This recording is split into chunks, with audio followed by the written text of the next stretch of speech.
Good morning. If we could call to order the July 7th, 2022 Vision Zero Advisory Committee meeting.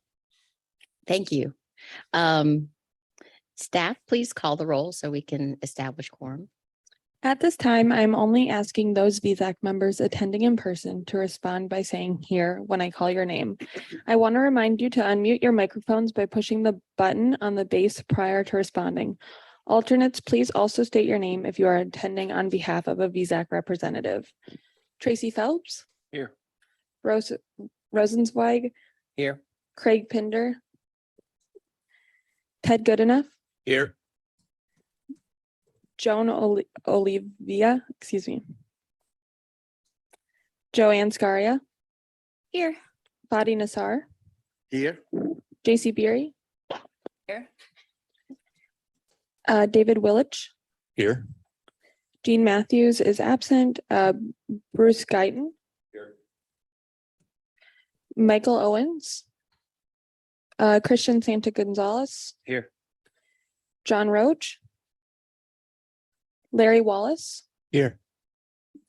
Amy Alvarez is absent, Stephanie Thoburn. Present. And I will note that, just for the record, that Craig Pinder has joined us. Okay. Are there any modifications to the agenda? Yes, Madam Chair. The following members have requested VZAC permission to participate remotely. Michael Owens has requested permission to join us virtually due to staffing shortages at the school district. And he has joined us online. Okay. Are there any members who have objections to Michael participating remotely? Seeing none, we approve that him to participate remotely. Please note his attendance. Yes, ma'am. So the next item is the minutes for June 2nd, 2022. Are there any changes? Any modifications to the minutes? We looked at them. Didn't have any. So do I have a motion? That's Bruce. Do we have a second? Ted, all second. Ted is a second. Any discussion? No. All in favor, say aye. Aye. Aye. Okay, so Aye. that was approved. So general public comments and public comments on the agenda items. Instructions, the instructions on how to provide public comment are included in the agenda. Staff, have any general comments been received? Not at this time, Madam Chair. Okay, thanks. Okay, comments from the board. We want to welcome Bruce. Hi, Bruce. Bruce Guyton. Bruce Guyton. And Chris Walker was recently appointed from PromTran. Is he here today? No. Oh, he's your alternate. Okay. We're glad to see you. Okay. Although I do like Yash. Okay. Just tell him that. I do miss Yash. So, so please tell him, please give him our hellos. So, and I know that we have a little bit of some changes here. So if we wanted, Andrew, if you wanted to, I thought he had something to say. Sure. Good morning, everyone. Andrew Euler, Deputy Director of Program Development. So when I say that we want to have our welcome of Brian Ruscher onto the TPA staff as our pedestrian bicycle coordinator. He's taken over as liaison for your committee, somebody you're already familiar with. We're excited to have him on staff, a lot of experience, and obviously had a lot of experience on this committee as well. And then also in that position, he'll be doing the Transportation Alternatives Program and overseeing everything with pedestrian bicyclists. So, Welcome. Brian. Thank you very much. Before I get started on the rest of my liaison report, were there any other comments from the rest of the board or from the committee? I didn't have any. I think Ted. Oh, Ted, Mr. Good Enough.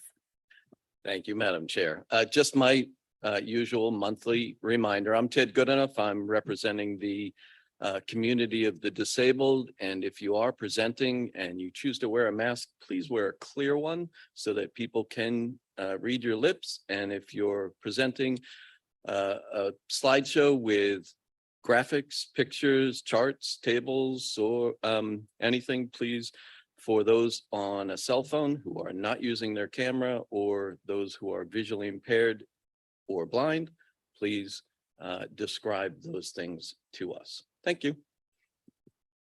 Okay, are there any other comments from the committee? It's a short week, so we didn't have as much to say, but the next item is for public comments. Are there any public comments or questions?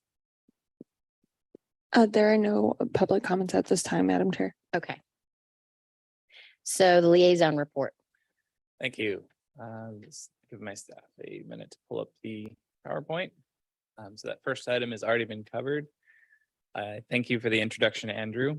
I appreciate the kind words and thank you all for continuing to serve on VSAC. I look forward to working with you as your liaison and coordinator.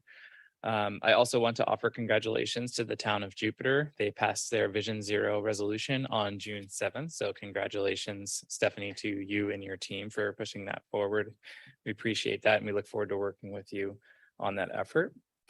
The Port of Palm Beach has a public comment period open for the master plan that they have been working on for some time. Comments are due today. So if you would like more information, I would strongly suggest you to go to the website indicated on the slide, planportofpalmbeach.com. The League of American Bicyclists also has a startup grant in the amount of $1,500 for to support the creation of bicycle-friendly communities. Applications are due in about a week. I would encourage you to visit the website listed in the liaison report. It's a little bit long, so I'm not going to go through and read the URL.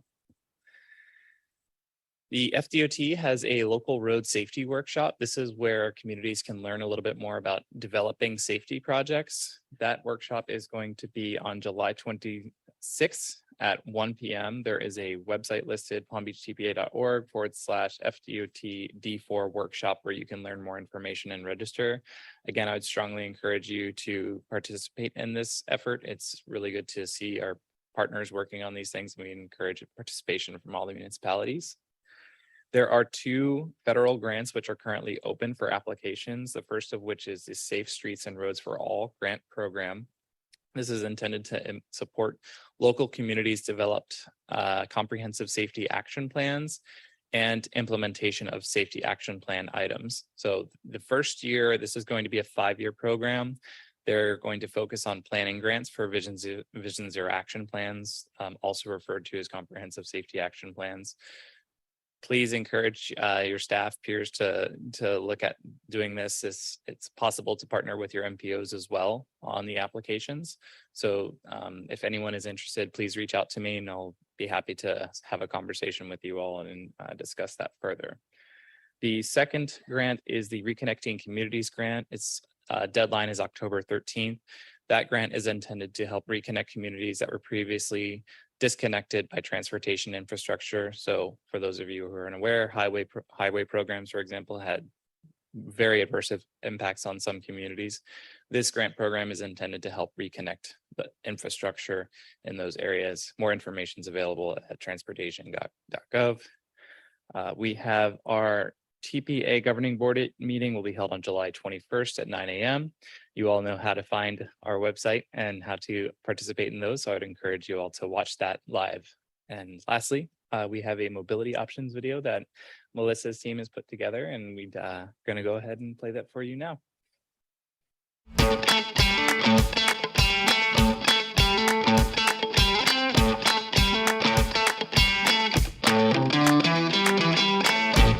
Palm Beach County is home to beautiful beaches, diverse culinary experiences, exciting entertainment, and more. Getting around to experience it all is easy with each of the county's mobility options, from buses to trains and everything in between. PalmTran is Palm Beach County's public transit system, with buses from Jupiter to Boca Raton and Palm Beach to the Glades. PalmTran offers 32 routes to take you across the county and on demand with the GoGlade service. Paratransit services are also available through PalmTran Connection. Tri-Rail is South Florida's commuter train connecting Palm Beach, Broward, and Miami-Dade counties. Tri-Rail offers 6 stops from Mangonia Park to Boca Raton within Palm Beach County. Trains run every day and connect all the way to Miami International Airport. For a higher speed service, check out Brightline. With stations from West Palm Beach to Fort Lauderdale and Miami, you can experience all of South Florida without the stress of traffic. Be sure to check out the first and last mile connections across the county too, including Brightline Plus and Brightbike, the West Palm Beach trolleys, and local circulators like Circuit in West Palm Beach and Freebie in Delray Beach. If you need door-to-door service, local taxi providers and on-demand services like Uber and Lyft can take you where you need to go. In addition, try walking and bicycling in our beautiful county as an active and healthy mode of transportation. Next time you're in Palm Beach County, try one of the many multimodal transportation options to get around. With so many choices, it's easy to go car-free. To learn more about all of the mobility options in Palm Beach County, head to palmbeachtpa.org/mobility. Thank you. That concludes my report. Are there any questions? No questions, but that was fabulous. I really liked how you used the drone perspective. It made it very energetic. You know, you wanted to watch it. A lot of those things, some of those informational things, it's just information, but it really draws you in. So it was really good, I thought. So, any other questions on I had one question on the grant. The Safe Streets and Roads, is this a new grant program? Yes. Okay. It is provided through the most recent infrastructure law. It is going to be a 5-year grant program. There is construction money available for roadway projects. The FHWA has indicated on their webinars that the first year is a emphasis area for planning because there are certain criteria that they have for comprehensive safety action plans, which they want to see before you implement those projects. So there's 9 indicators, and that's why the first year is an emphasis on either updating your comprehensive safety action plans or on creating one in your community. And then after that, you can apply for implementation action grants in the following years. There is a federal contribution. I believe they typically want most projects to be at least 200,000, and there is a local match requirement of at least 20%. Oh, okay. You know, just for everyone, it was this year, we did a walk audit with the TPA for a neighborhood, a low-income neighborhood that's walkable to an elementary school. And unfortunately, it's not a strategic priority for us. But what we found was there are no sidewalks, kids are walking in the street, and it's just a big mess. But I've pounded the pavement for funding, and because it's not a strategic priority and we have other priorities, I think this is a really good option. So I'd encourage other people to look at it, but I'm definitely going to look at it for Pine Garden South. And we could also maybe use some CDBG money, but just trying to figure out ways to do that. And actually, we were looking at what Lake Worth did with their alleys and putting in paths. So, it's just a good exercise to look at these things. And I know we go over them really quickly, but I think it's important for us to see how they can work and function. And they've done a very good job at publishing their webinars and their slides. And I would encourage you to go and look at those. And if you're interested in applying, I mean, there is a match component that is kind of, obviously we work off of annual budgets, and that's already more or less predetermined for many of us. But if there is an opportunity to work with maybe your CRA or other partner agencies, I encourage you to look at those opportunities because I think it's easy to, once you start, it's easy to continue down the path and build that momentum. So, Yeah, yeah. Thank you. Thank you. I appreciate that. And I really like the way how you split it all up. So we could digest it a little bit better. So the next item is to replace you, Brian. Because we need a VSAC vice chair. And so at this time, pursuant to section 5.3.b of the TPA's operating procedures, additional elections may be held as necessary if an officer cannot carry out their duties and complete the remainder of the appointed term. Since Brian resigned and is unable to complete, a new vice chair will need to be elected to serve for the remainder of the calendar year. So are there any public comments before? Not at this time, Madam Chair. Okay, so I'd like to open the floor to nominations for vice chair. Also, I wanted to note that John Roach expressed interest in serving, and actually that was going to be my nomination, was John Roach. But are there any other nominations?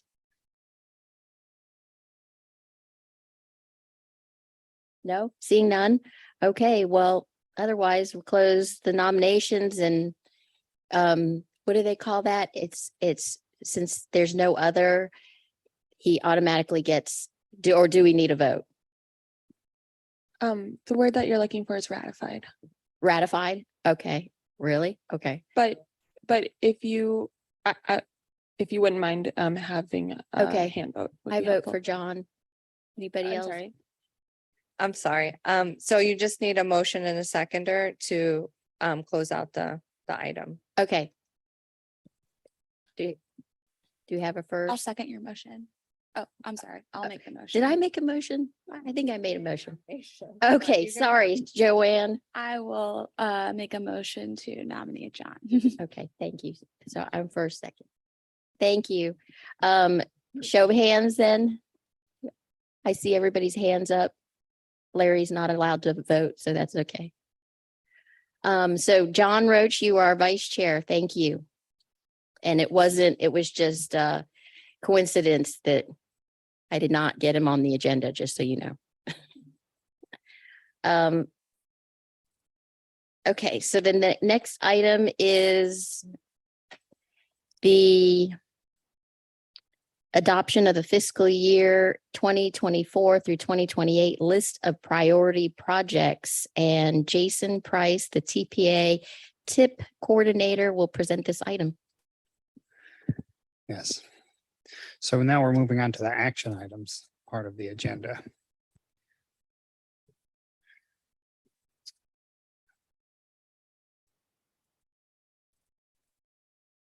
So good morning, everyone. Today, I'm going to present to you the list of priority projects for fiscal year 24 through 28. And this list of priority projects is a document that's incremental to developing the Transportation Improvement Program, which is our five-year program that lists all of the projects that we implement throughout the next 5 years in conjunction with FDOT. So this is a part of that. And the list of priority projects is the prioritization document that we utilize, and we integrate that into our mission to collaboratively plan, prioritize, and fund the transportation system. And this is the prioritization step in our mission. The Transportation Improvement Program, the TIP document I'll refer to, has a development process where it first starts with project development, where we develop projects with our stakeholders, FDOT, local municipalities, and then we also offer grant programs. And that's where we kind of solicit and identify the types of projects that we'd like to see to be integrated into the list of priority projects, which is the next step. So this next step is the list of priority projects, where now we start to vet and rank all of the projects and incorporate that into a document that you see before you today that I'll go over. And there's three main components of the list of priority projects, and that's the 2 annual competitive grant programs, local initiatives and transportation alternatives, as well as state road modifications. Now, with this list of priority projects. This will then, once it's adopted by our governing board, will then go to FDOT, and they'll take this document and integrate it, look at it for cost feasible and apply funding to the projects that we provide to them and incorporate it into their draft tentative work program. And that draft tentative work program is then provided back to us, and then we begin the transportation improvement program development process following that. So that's the overview of that's an overview of the process. Now to assign some dates to that process. Here in July, we'll go over the list of priority projects and approve it in July. And then later on in late fall or late summer in the fall, we'll provide it to FDOT after July, and then they'll incorporate it, like I mentioned, in that time frame in summer, fall, into their draft tentative work program, and then review it, integrate these projects, and then we'll give you an analysis of what we find in the draft tentative work program of how they did with integrating the projects that we provided them in the list of priority projects. And then following that, the new year in 2023, we'll begin the development of the transportation improvement program in May and June, and then start operating under it. So the whole process starts over again. So as I mentioned, the list of priority projects has three main categories: state road modifications, local initiatives, and transportation alternatives. And they all have different sources of funding, different funding amounts per program, and the source of the projects comes from different places. The state road modifications is more driven towards the LRTP, our long-range transportation plan, and other modifications that we find opportunities to integrate into the state roadway system, as well as the local initiatives and transportation alternatives program. So from this point on, we're going to go into a little more detail on all three of these programs, first starting with the state road modifications. And I'd like to invite Andrew Euler. He's going to go over the state road modifications and go over the types of projects and what we're asking FDOT to provide.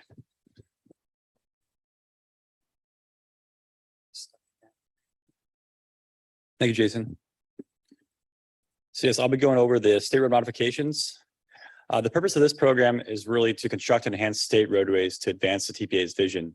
And so, as Jason mentioned, the funding for this is really all state funding, comes from state gas taxes and a few other state revenue sources, and it's required to be spent on state roadways. Typically, it's around $20 million a year that we are anticipating to receive. That fluctuates year to year depending on the projects and the cost of those.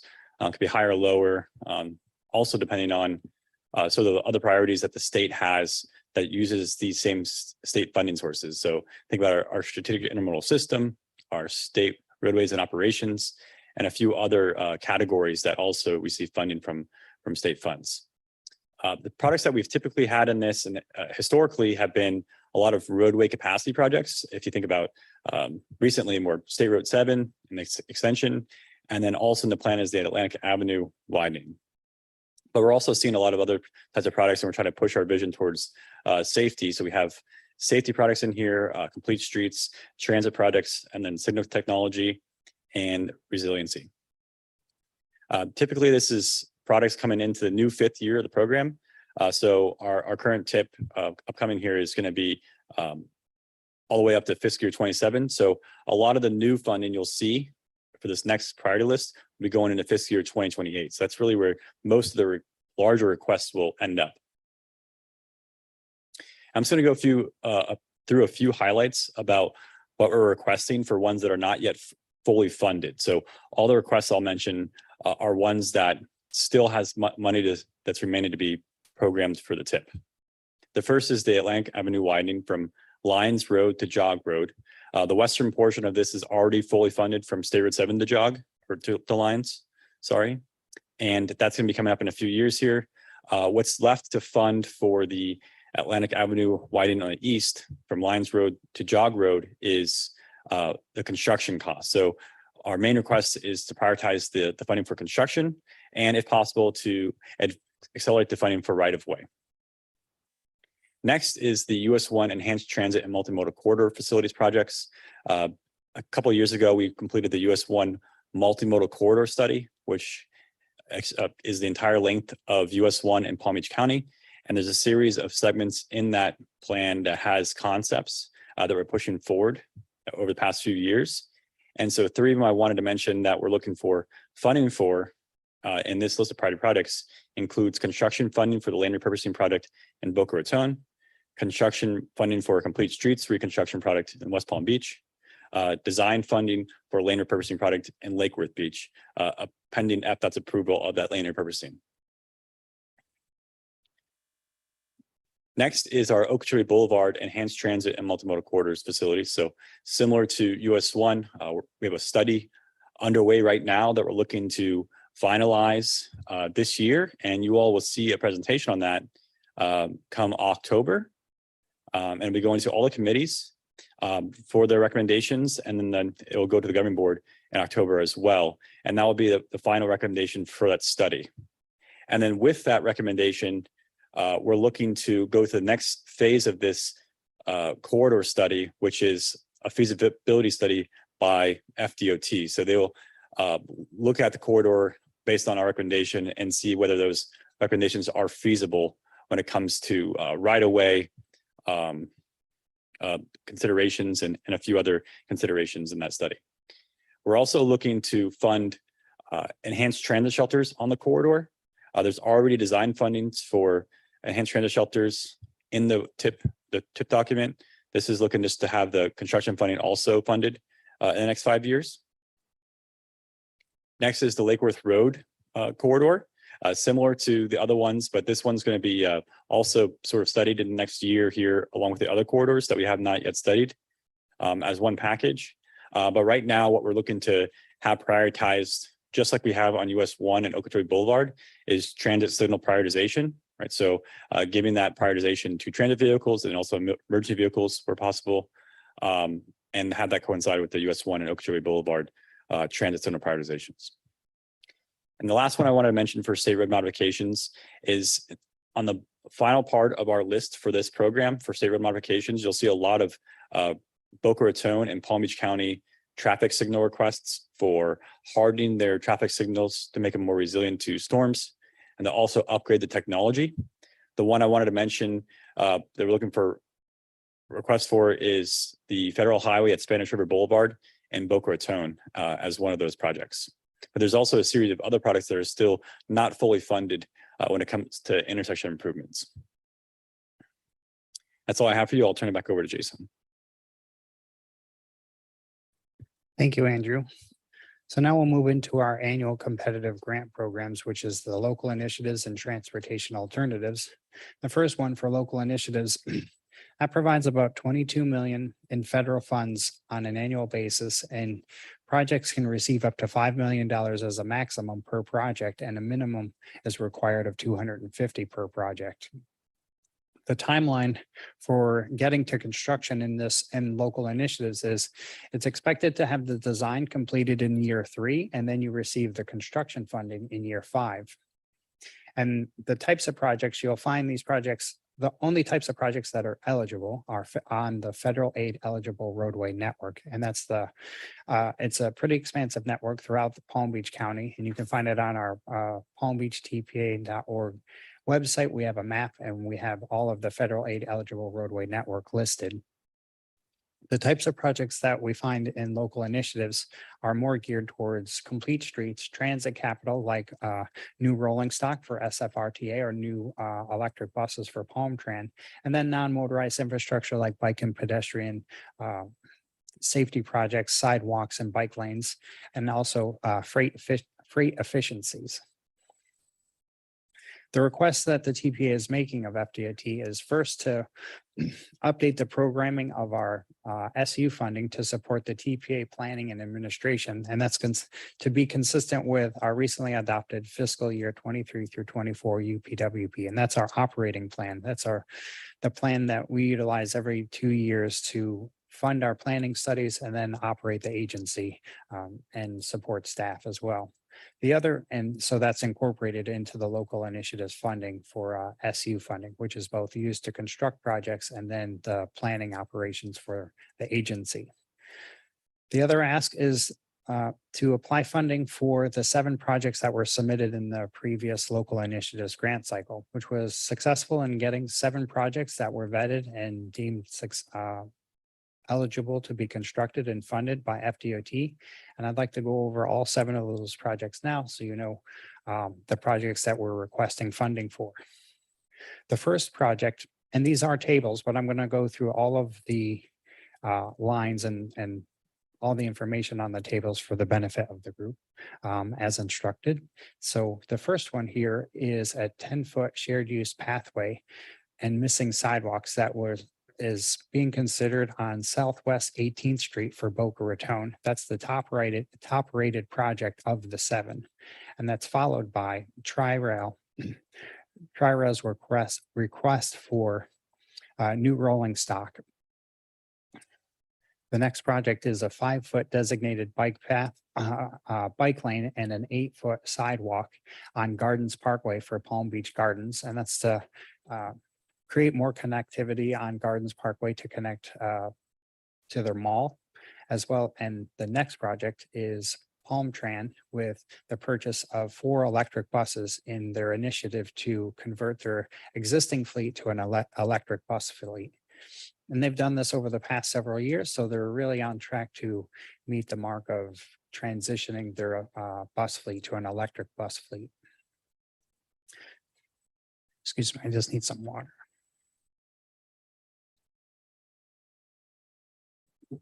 So there's 3 more projects. The next project is a 10-foot shared use pathway and new sidewalks in Delray Beach along Barwick Road. And they have other projects on Barwick Road, and this is just another further extension of Barwick Road further north of where they've implemented other projects through their grant program. Following that is Palm Trent. They're also seeking to improve bus stop improvements on some of their tier 1 bus stops. And those are all their high use bus stops. Through their data collection process, they've been able to calculate their ons and offs and the higher use bus stops, and they'd like to improve those bus stops countywide. And the last project for local initiatives is Indian Trail Improvement District.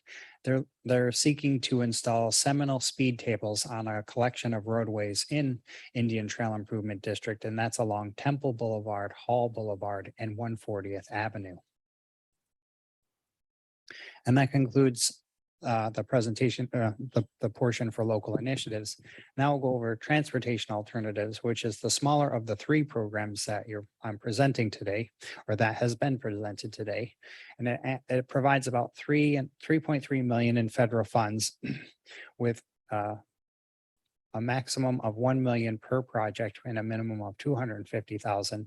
And this is a 3-year program as opposed to a 5-year program like local initiatives. And so the design is expected to be completed in year 1, and construction is in year 3, and construction funding is received in year 3. And this program incorporates the federal aid eligible roadway network in addition to local roads. So this is the ideal program to fund local roadway projects. Of the 3 programs, this is the one that's eligible for local roadway improvements in addition to the federal aid eligible roadway network. And the types of projects are really bike and pedestrian driven, but they also incorporate complete streets, traffic calming, historic preservation, and safe routes to school. The TPA is asking FDOT, as part of the Transportation Alternatives Program, to fund all 4 projects that were submitted and vetted successfully through FDOT as part of the previous year, the 2022 Transportation Alternatives application cycle. And so now, as I did with the local initiatives, I'll go through all 4 of these projects that were submitted and we'd like to see funding for as part of the list of priority projects. The first one being Indian Trail Improvement District. They're seeking to install a 10-foot shared use pathway and expand an existing sidewalk to 8 feet along several roadways here. And that's Hamlin Boulevard, Grapeview Boulevard, and Citrus Grove Boulevard. The next project on the list is for Palm Beach Gardens, and that's to install buffered bike lanes and an 8-foot pathway on the south side of the roadway, completing the pedestrian network on Fairchild Avenue. Following that is Royal Palm Beach, and they're seeking to install pedestrian and bicycle network wayfinding throughout Royal Palm Beach to find the resources within Royal Palm Beach. They have a collection of parks, and just the wayfinding is a way to, and kiosk are just another addition to Royal Palm Beach and completing their network of roadways, resources to find the parks and the things that they have in their municipality. So it's all wayfinding, but it's a mix of wayfinding signs as well as kiosk. And lastly is West Palm Beach. They're seeking to improve 49th Street with ADA curb ramps, sidewalks, traffic calming, as well as bicycle sharrows.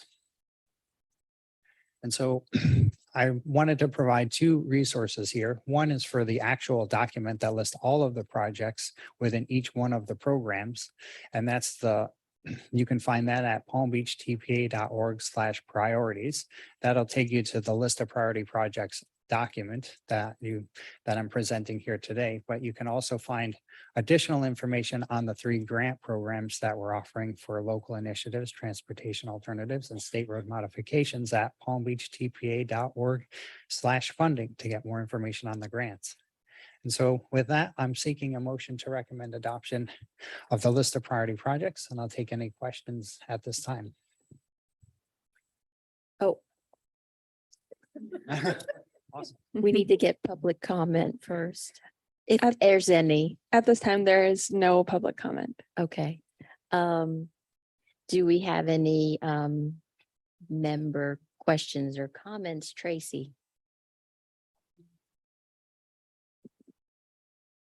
Mine might actually be a public comment because I was sent a text from somebody here at the city of Boca Raton. And that is asking, I think it was the project about Southwest 18th Street. That was the, wasn't TA, it was the, yeah. Nope, wasn't that one either. Yeah, there we go. I guess a lot of the funding for that was, a lot of the cost was getting across the railroad tracks and the improvements there. And we were told that's not able to be funded through the TPA. So this is the questions from Naresh, who's a member of the TAC committee, but he wanted me to ask why can't we get funds, SFRTA work related funds for Southwest 18th Street, but they were able to purchase rail cars with funds from the TPA. Right. And so I'm working through those issues now Okay. with Naresh and FDOT to get clarification. I understand FDOT's position. But I think we can work through that detail and figure out how to fund that portion of the project, because we could flex the funds to FTA, and that's how they purchase the buses and rolling stock. So transit projects can be implemented through local initiatives, and the rail portion of the Southwest 18th Street should be eligible. We just have to work through the details with FDOT to find a way to fund that portion. And part of it is who will do the work and within that right away. So there are some points of clarification to figure out who will do the work within the right of way and who would be the responsible charge for that part of the project. And then how do we get the funding? Where does the funding need to go? Does it need to be flexed, or can we keep it as is? And we're going to work out those details and get that part figured out as part of the project, because it is an important part of the project, because it is a path along Southwest 18th Street and it crosses the tracks and those railroad tracks. It's an important crossing to kind of upgrade that crossing. So we'd like to see that as part of the project. And it is a significant cost part of the project. It's about $1 million in total. So it's a significant part. So we're going to work through it and figure out a solution. Okay. Right? Mr. Willock. I saw you describe enhanced transit shelters. I'd seen a line item, I think it was 36 enhanced transit shelters for $8 million, which comes out to about $220,000 per shelter. What are the enhancements that are done to? that number will likely change, I think.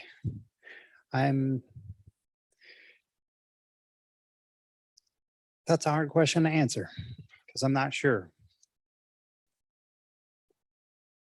Hey, were you referencing the ones that were in the state road modifications list or just overall? It was in the 24 to 28 tip, I believe. I'm pretty sure it said $8 million allocated for 36 enhanced transit shelters. Okay, if it's the ones that are related to what you'll see on US 1 corridor, those are gonna be more enhanced as in to the point of like being a premium transit shelter. So level boarding, a few other amenities there, larger shelters, to like sort of pave the way for a future service that might be like a premium transit service, such as like a bus rapid transit. And so you'll see a higher level of shelter for that. When it comes to some of these main enhanced transit corridors. And then there's tons of other products in there that are from Palm Tran for shelters, and those will probably be more standard shelter design. And you see those in the local initiatives and transportation alternatives program. So I'm not sure if that answers your question, Tani. I was thinking more on the lines of there would be like fiber optics or solar panels or additional lighting, maybe informative screens. I was kind of hoping that's where it was going. Right. Yeah, so enhanced transit shelters could range from a variety of costs. They could be a lot more expensive if you were to do the math of how much they're asking for and the number of shelters. And so the way this document is being presented, there's strike through for the things that will be eliminated and then underlined for the projects that will be added. And what I see here, when I look at it more closely, we are striking out the 36. So it's undetermined how many stations exactly will be a part of the enhanced, those enhanced bus shelters, which is part of the BRT of doing some kind of BRT throughout these corridors. And so I think the number will change.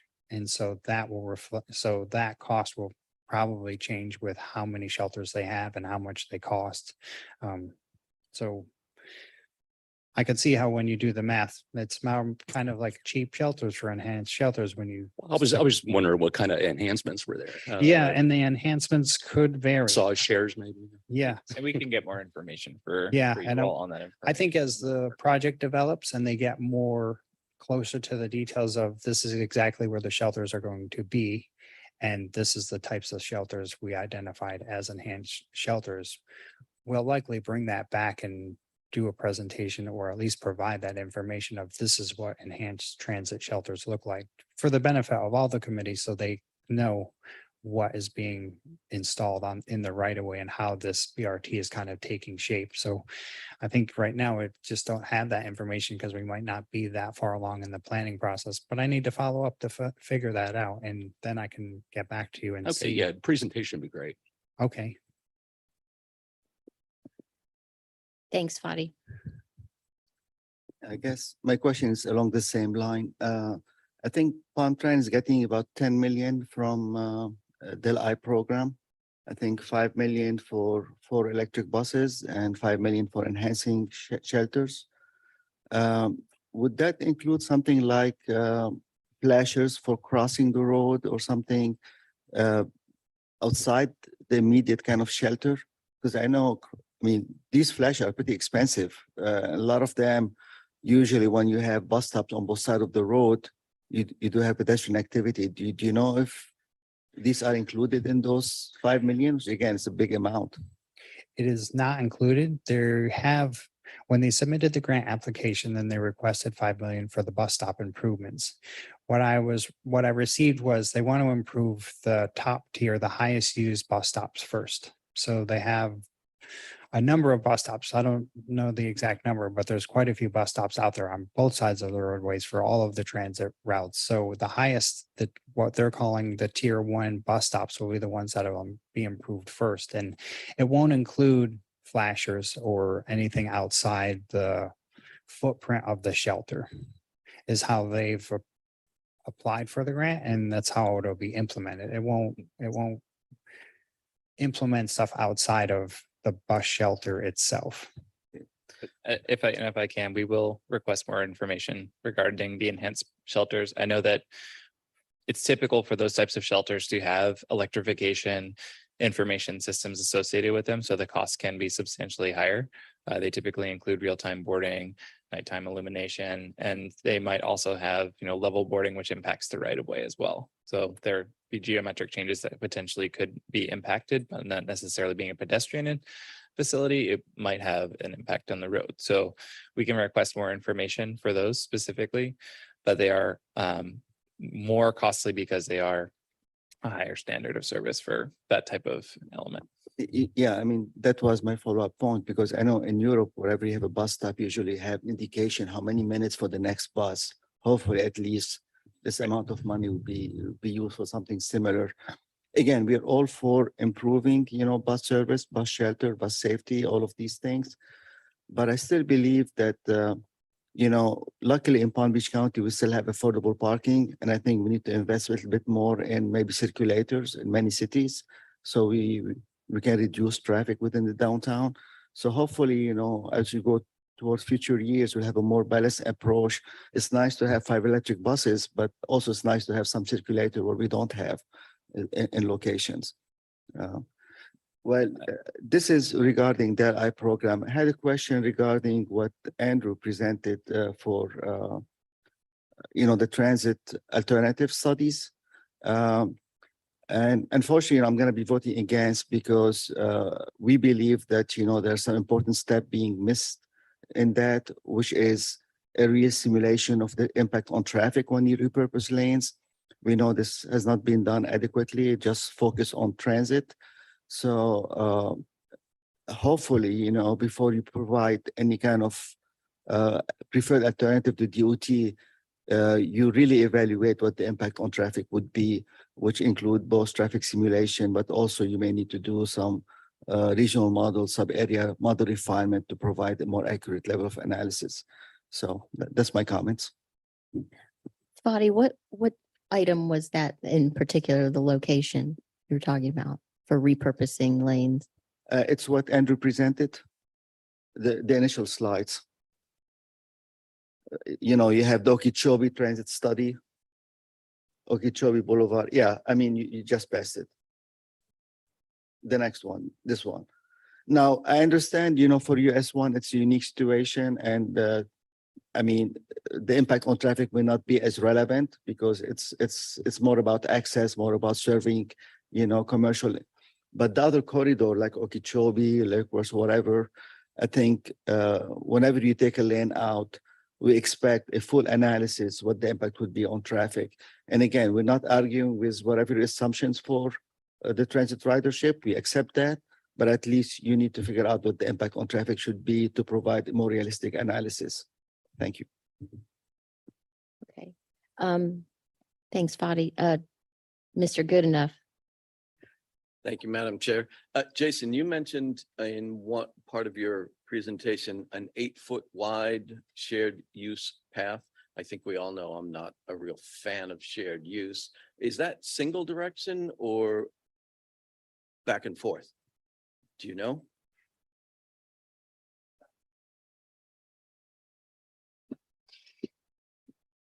It's on one side of the roadway, but is it for, is there another one on the other side? Yes. Okay, so it would be single. And the reason I ask is Rosie and I take up about 40 inches. So if it was, you could go either direction round trip on that, it would leave 8 inches for somebody to pass me. And Rosie, because there's people coming the other way, 8 feet on each side sounds Right. much more reasonable. And when people apply for grants, we try to complete the network. Like if you're going to touch a roadway, we'd like to see pedestrian facilities on both sides of the roadway to make it complete. Or if there's constraints on one side of the roadway, at least a wide enough shared use pathway to accommodate two-way traffic, more two-way pedestrian and bicycle activity. Better than just having just a wider facility if it's only on one side, as opposed to two sides where you can kind of separate out the directions. So in this particular case, it is on both sides of the roadway. And that's what we advocate for, is putting facilities on both sides of the roadway to make a complete network. Yeah, and I'm glad that they are on both sides. I still find them, for the community of disabled, very dangerous. There's just too much activity going on. And again, a person who's blind or deaf or on the autism spectrum, it's pretty scary when somebody rides by or runs by and doesn't say anything and doesn't warn you that they're coming, and you don't have enough room to get out of the way. So it's something that I'm opposed to. Thank you very much for your presentation. Thank you. Just real quick, I know Larry wanted to follow up with that. Yeah, thanks, Larry Wallace, FDOT. So I just wanted to clarify for the Boca Raton shared use path, even though it's off system, not on the state road, but I have a vested interest since I live in the area. What are the limits of the shared use path? And like you were mentioning earlier, is it on both sides? And then technically, is a shared use path is considered 12 foot in width? Right. So does it vary between like 8 feet to 12 feet, or is the typical? Do you have 10 feet? So it's okay. So 10-foot minimum, 12 foot is preferred. So if there's opportunities to increase it to 12 in some portions for maybe passing zones, that could help as well. That's all I had. Thank you. Sure. Bruce? Thank you, Madam Chair. Okay, good. There's been a few questions regarding the design of the shelters. All of Palm Trans shelters, as most of you know, have exceeded its useful life. We do have shelters that municipalities have built on their own. Palm Beach Gardens one have some very nice shelters, thank you. But the county shelters have exceeded their useful life. A final design has not been determined yet. We're getting ready to go out to RFP for design and engineering. We do have preliminary designs that we're looking at, but nothing has been finalized. We do invite input if anyone has suggestions. So as it relates to a final design, it has not been determined yet, but we can provide you with the preliminary design. And if you'd like to give us input, we would be happy to receive that. And I can leave my card. And there was another question about our shelter. I can't think of it now, but if it comes up, if you'd like for me to entertain it, I will. All right. Thank you. Tracy? I want to second everything Fadi had to say about taking away lanes or doing a shared lane, and extensive analysis that will need to be done along the arterial and at each intersection to assure that capacity isn't lowered. And it was, and the mass transit proposal would work along with regular traffic. I do believe that in reference to the Southwest 18th Street, I do believe it was 10-foot minimum. I don't see a reason why we couldn't get 12 feet. There are some locations where it was pretty tight, close to the right of way, and might have to add some curb and gutter or something to that effect for drainage. But I'm not a drainage engineer, and that's kind of going to be a discussion between the drainage engineer and the design engineer whenever that time comes, when that project gets to that point. But the city of Boca Raton would definitely want a 12-foot path, and we'll do everything possible to make sure it is 12 foot. Did you have something? Yes, just something to Ryan? add for the shelter discussion. The enhanced transit shelters have a series of features about them, and I can provide these cost estimates, which we have for each of the station locations. They're just preliminary cost estimates, but they include obviously the shelter structure itself, interior lighting, benches, solar LED lighting, ad boxes, wayfinding, furnishings, including bench, trash receptacle, bicycle rack. And then along with that, there are requirements to improve the area around it. So replacing sod, replacing the sidewalk, ensuring that you have detectable strips for level boarding and whatnot. So if anyone's interested, I can share that information with you all later. Okay. Please reach out by email. Okay, great. I had a couple of things. One was related to I think, Andrew, you had mentioned that there will be additional recommendations coming up on the Okeechobee Boulevard Enhanced Transit Service with multimodal corridor facilities. I understand this was brought up yesterday at the TAC related to, but I would like to know more about what, I remember seeing like different alternatives for light rail, an express bus lane. But I'm just trying to understand a little bit more of what this entails. Sure. Could So, elaborate. yep. So we have over the past 2 years, been working on this Okeechobee Boulevard corridor study.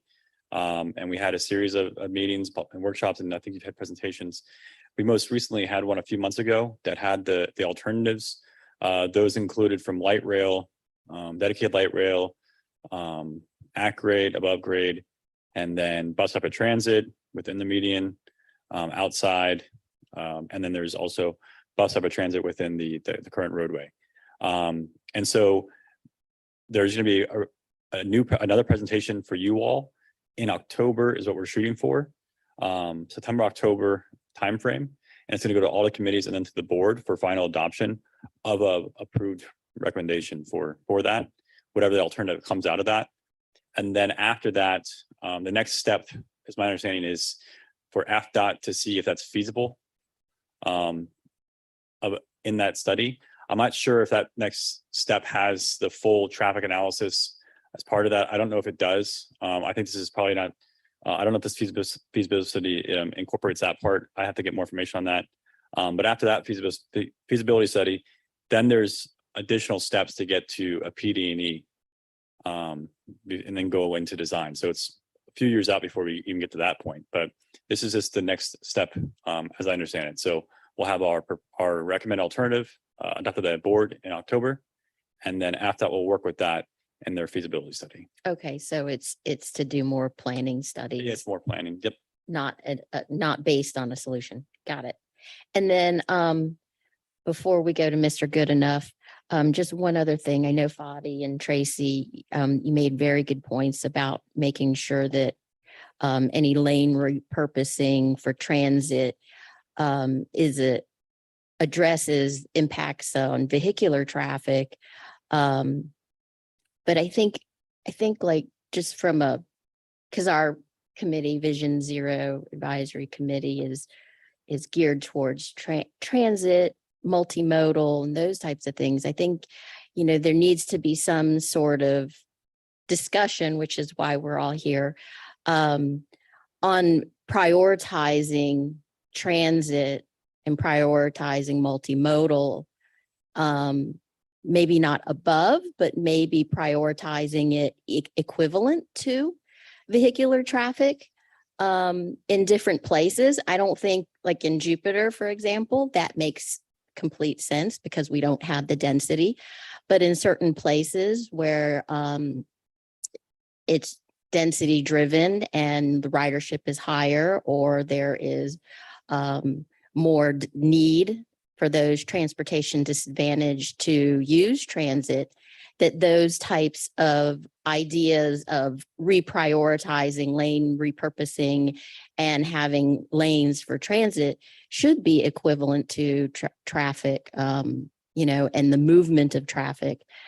And that's just my, I don't want to get into a long discussion. I just want to have that opposite discussion as well, that it's important for us to also look at those things. I definitely want us to all look at the traffic implications on repurposing lanes. I'm not saying that. I'm just saying that, at some point we have to move the needle and getting off of our, cars. And I drive a Suburban from Jupiter, and I'm like the worst person to probably be saying that, but I just want to say that opposing side bar so that we can have a good, meaningful discussion come from this committee. So, and I saw Mr. Goodenough wanted to speak again. Thank you again, Madam Chair. It was mentioned wayfinding twice, once with the shelters and once for Royal Palm Beach. Are we talking about maps on a wall, or is it a digital process where I could plug in an earbud and get directions audits with audio or braille, or how is it going to benefit everyone and not just somebody who can look at a map on a wall? Many of the. So there's two different, there's two different things going on here. The transit shelters is completely different.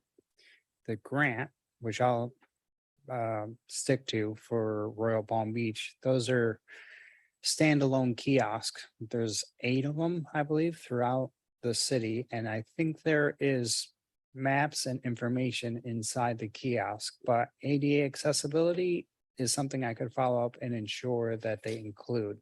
To what degree, I'm not exactly sure, but if they ask me for recommendations, we could work with them to find out how they can incorporate more ADA accessible resources within those kiosks, which I am sure that they would be able to accommodate. It's just a matter of cost and the incremental cost, but I feel like they could definitely incorporate that. And I hadn't seen that specifically in their application, but it could certainly be a follow-up request of me to ask them, how do they plan on doing that, accommodating everyone within those kiosks? Thank you. Okay. I understand that there's a public comment after we called for public comment. Does the board want to entertain the public comment? Yes, I see yes. Okay, so go ahead. Awesome. Thank you, Madam Chair. Go ahead, Krishi. Good morning. Thank you very much. This is Kashid Mayuddin with Palm Beach County Planning Division. I completely support Chair Stephanie's comments on Okeechobee study, Fadi's comments, and Tracy from Boca. Completely support those comments. If the item said feasibility study for all alternatives, then it would have been okay. But if there is a specific alternative that is coming out as an outcome of a planning study, and then you're going to study that, I don't think there's enough analysis at this time to, move forward with that, because we haven't seen ridership numbers and detailed analysis on traffic. Second thing, I did talk to Palm Tran regarding those shelters. One of the major on Okeechobee Boulevard, one of the major component was level boarding. And that is an excellent project, especially on Okeechobee. It will reduce a lot of time and improve the transit and increase the, reduce the travel time on transit, which will be quite helpful, especially on this busy corridor on Okeechobee and State Road 7. That is a good project. That's all my comments. Thank you very much. Okay, so anybody? Oh, I see Bruce. Bruce wants to make a comment.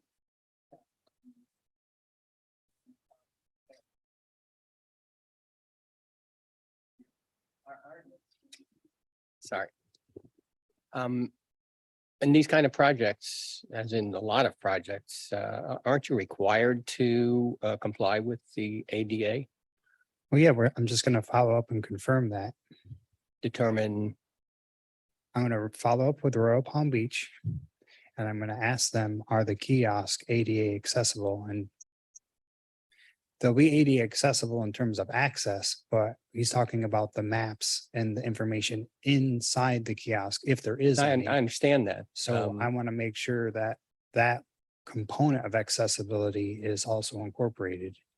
And maybe it is. I'm just got to confirm it. And if it's not, I make the request. So just to make sure that it's there. I don't know that exactly because it wasn't in part of the grant application to say we're gonna have audible resources to view the map or whatever the ADA accessible resources need to be to get the information within the kiosk in different capacities, like audible or however it's delivered, other than just physically looking at it. How else is the information delivered? I don't really know that. So I have to find that out in terms of how do you accommodate that? I don't know, I'm not familiar with the technology, but I can't assume that it's going to be there. So I have to ask and make sure. Maybe it's a federal requirement and it has to be there, and that just covers all the bases. But in the application, I didn't really see that level of detail as part of it. And it's just more or less the design of the kiosk and all of the physical assets that will be within the kiosk is what I know of, like trash receptacles, a bench, little things like that, as more like the physical aspects of it. So I'm going to follow up and figure it out and follow up with the group. We have one more comment from Mr. Goodenough. On the, I need to follow up, and I appreciate that you're going to. It seems to me that in that case, if they're not putting that as a priority in their presentation to us, that they're going to make ADA compliance, then they take a group of citizens and put them in the back of the bus, so to speak. And, you know, that's just, it's a law. ADA is a law. Actually, this is this month, it will be 32 years since it was signed.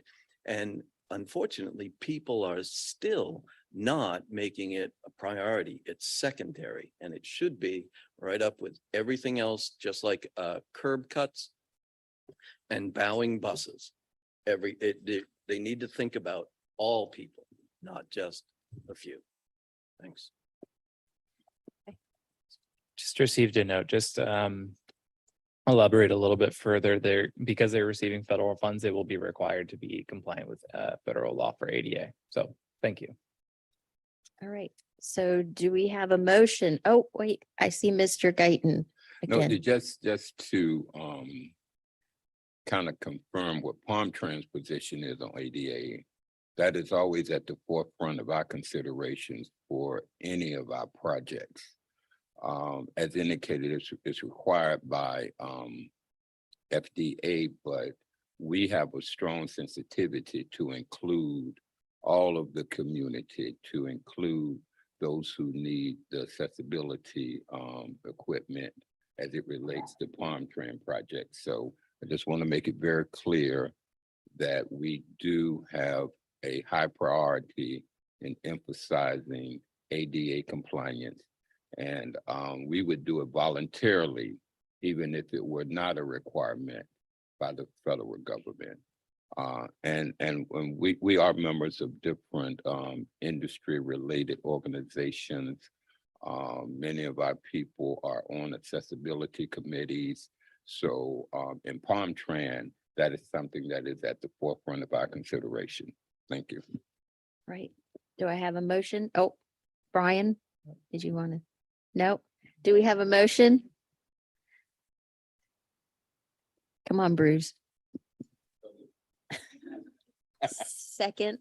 Second. Okay. All right. So all those in favor say aye. Aye. Aye. Aye. Those opposed? Aye. Nay.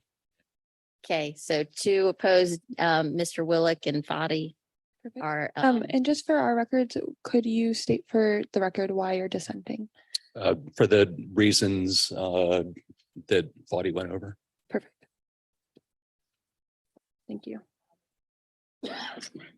all right. Thank you. Okay, we got that. We can move on to the next item, which is the fiscal year 2023 strategic plan. And Andrew will be back up, the TPA Deputy Director of Program Development for the Thank you. presentation. You said that one well. I stumble upon my title. It's a long one.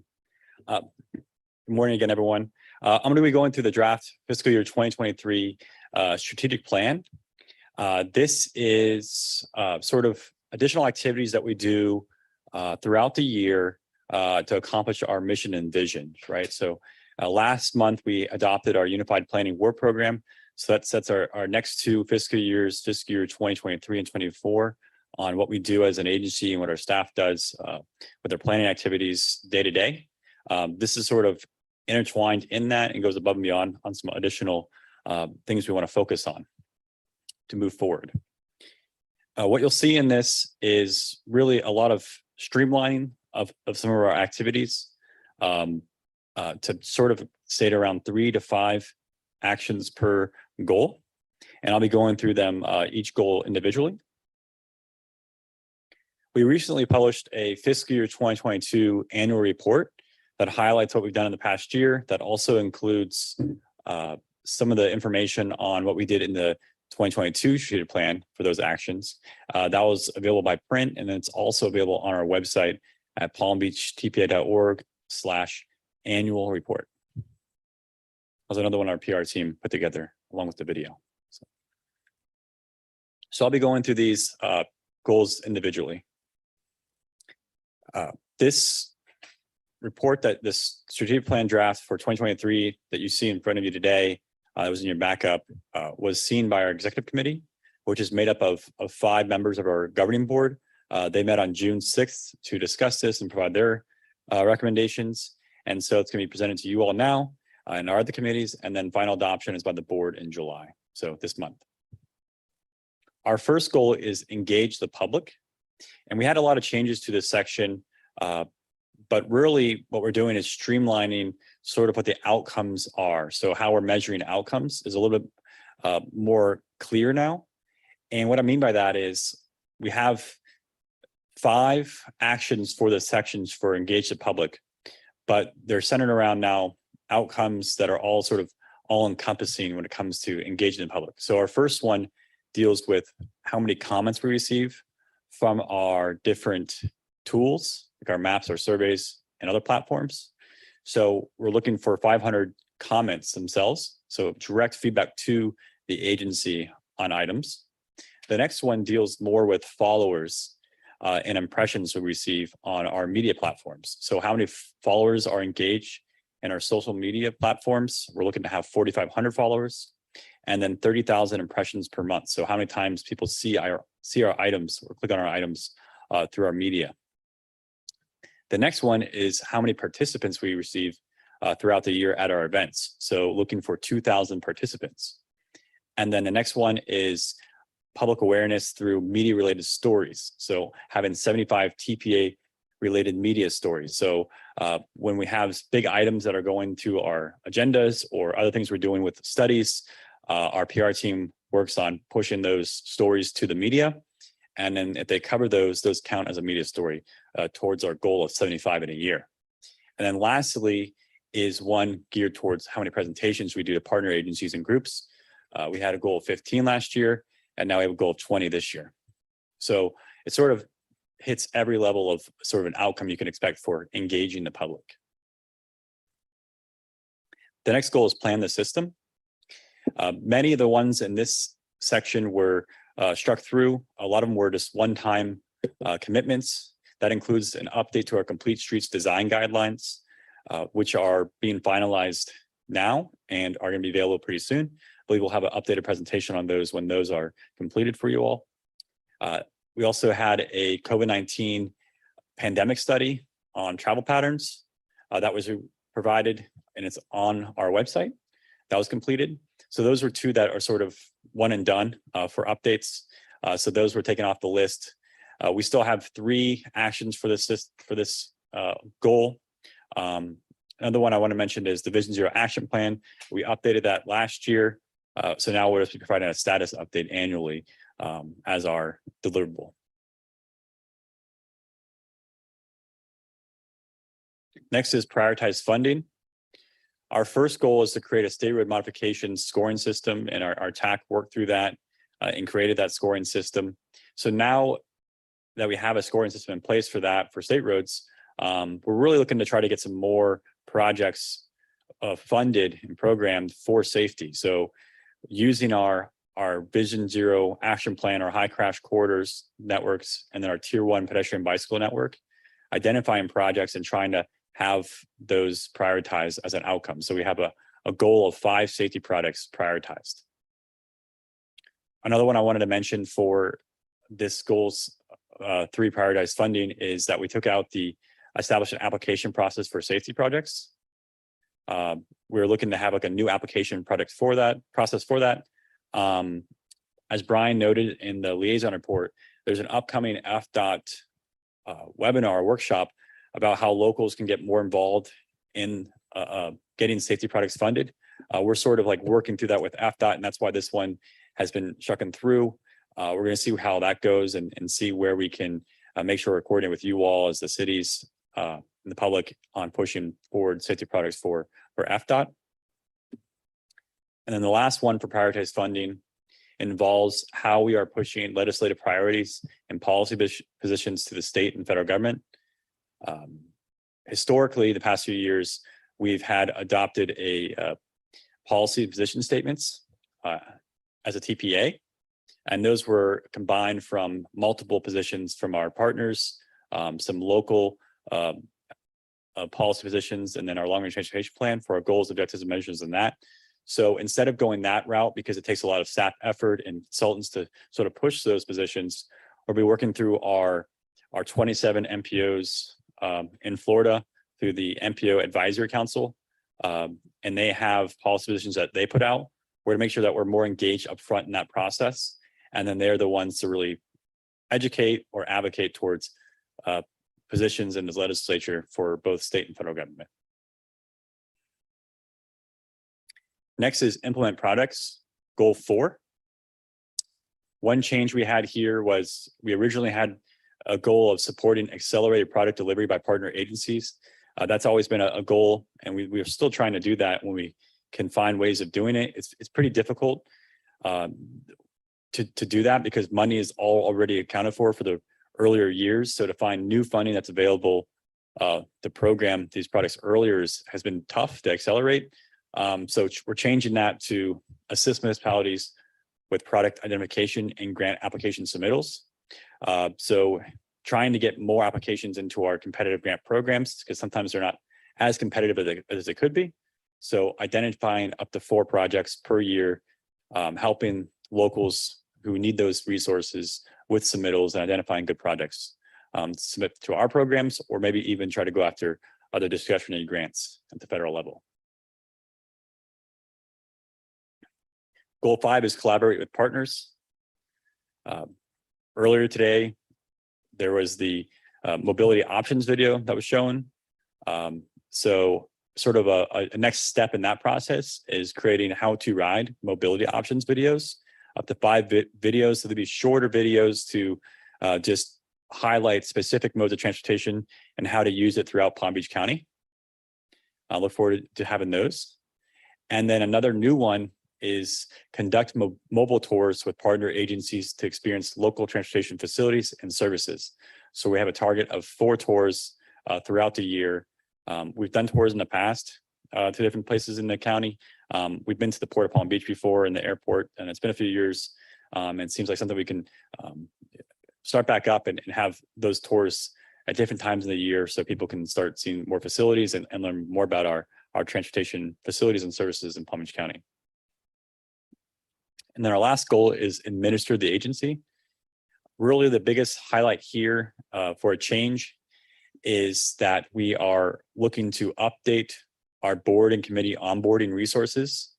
We have a handbook already that's available online, but looking to update that handbook, create a video, and host a workshop on what we do at the TPA and what a metropolitan planning organization is, and sort of how these committees all are structured and how they work. So looking to update all those onboard resources for all those new members that we're receiving for all our different committees. So that's really the main updates I want to tell you, and I'd be happy to take any questions.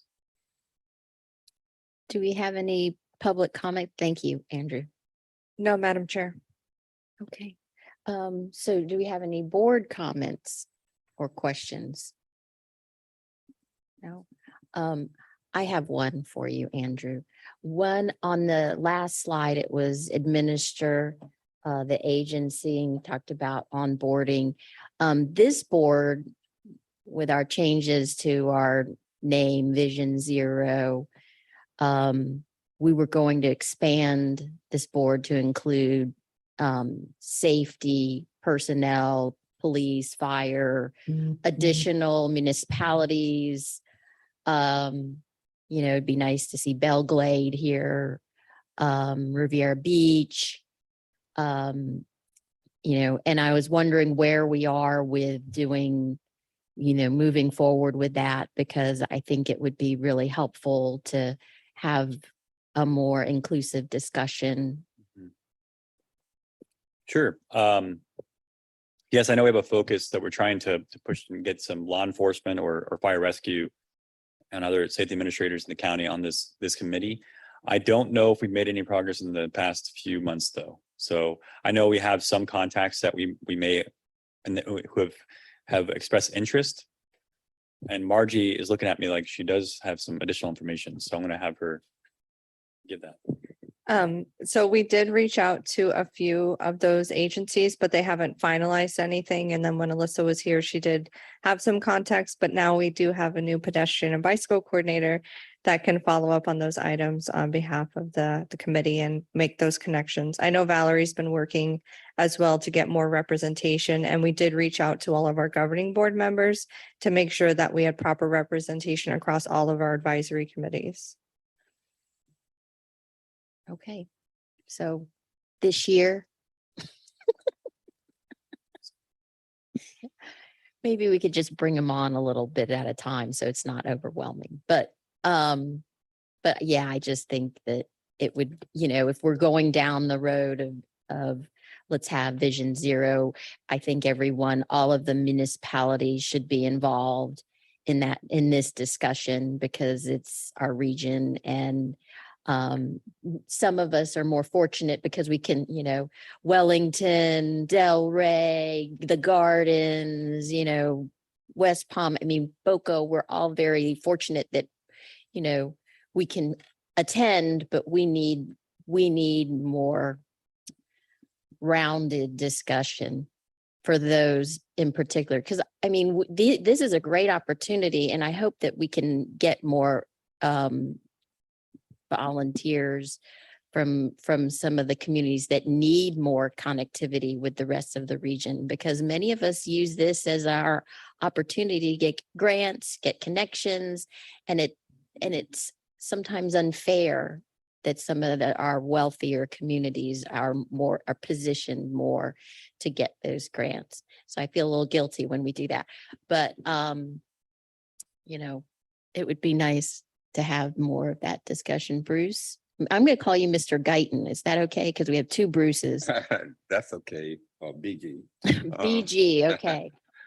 I like to ditto what the chair is saying. I'm a resident of Riviera Beach, have been all my life. And I've been active in that community. And I think it is important that we have an all-inclusive discussion with the variety of economic, social representation, shall I say so. Ditto to the chair, and I support what you're saying. Maybe you can help Brian Rusher identify some people in your community, and maybe you could bring it up to your elected officials, because they're going to have to appoint somebody. And that's been part, I know when Alyssa was here, she was trying to get some law enforcement, and they work strange hours and things like that. So anything anybody can help. If you live in a community, you know, people, it took forever for us to get Mr. Goodenough. It took probably 2 years to get somebody from the disabled community to join our group. So, you know, we make better decisions when we have a well-rounded discussion. So, all right. Thanks. So do I have a motion to recommend approval of the fiscal year 2023 strategic plan? You have a second, Mr. Guyton? First, Second. Joanne is the second. All those in favor say aye. Aye. Aye. Aye. Any opposed? Okay, motion passed. Informational items, there are none. And there's also some administrative items, but on the agenda, on the items, but there are no presentations unless anyone has any questions or comments. Those are items, we're under 4 administrative items in the agenda, and there's a few items there. Do we have any public comment on those? There are no public comments at this time, Madam Chair. Does anybody have any comment on the administrative items? Seeing none, it looks like our next meeting, we have no August meeting. So don't come August. September 8th is our next meeting, and we'll see everyone then. And welcome again, Mr. Guyton, and your alternate, and Brian, who's in his new position. Great job. Thank you. Thank And you. I shall deliver your message to Yash, my good friend. Okay. You missed. Thanks, everybody. Have a good one. Take care.